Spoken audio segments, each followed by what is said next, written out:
c'est un compositeur évidemment qu'on idéalise, c'est un compositeur qui fait peur dans la mesure où on a peur de mal faire, on veut être à sa hauteur, c'est-à-dire parfait, or ça n'est pas faisable. Et ça, le risque de ça, c'est qu'on soit finalement, qu'on n'ose plus.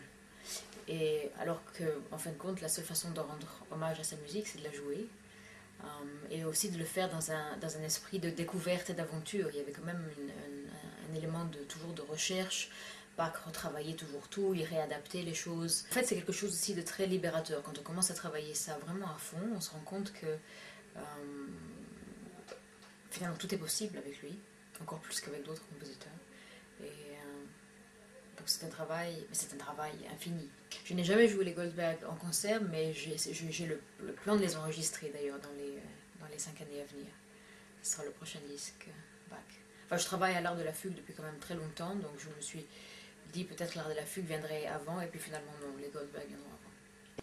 C'est une relation passionnelle, parce que d'une certaine façon je suis convaincue que c'est absolument mon instrument. Et souvent aussi, je me dis, mais pourquoi n'ai-je pas fait autre chose? Mais pourquoi n'ai-je pas fait du violon, du hautbois, du violoncelle?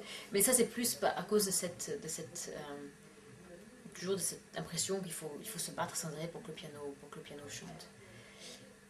Alors en même temps, j'adore cette dimension de verticalité que le piano a. Et en même temps, mon fantasme, c'est d'en avoir à me concentrer que sur une ligne. Et encore une fois, à l'accompagner. Sur la durée et à voler avec elle. Et parfois j'ai l'impression que le piano me retient un petit peu au sol. Et je me dis que finalement mes doutes par rapport à l'instrument lui-même font plus partie d'une évolution musicale. Donc ce sont des phases qui sont bonnes à prendre dans la mesure où ça m'aide à aller plus loin.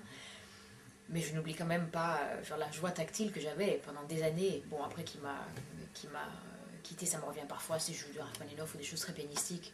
Mais ça m'intéresse beaucoup moins qu'à une époque. Mais il y avait une époque, c'était presque comme une drogue de jouer des rhapsodies de Liszt. Plus il y avait d'octaves, et plus il y avait de traits. Il y avait vraiment ce plaisir physique presque.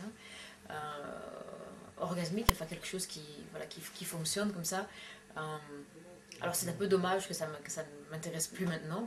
Et maintenant je suis complètement obsédée par l'idée de faire chanter 3 mesures d'une fugue et j'y passe des heures. Voilà, c'est complètement autre chose comme travail.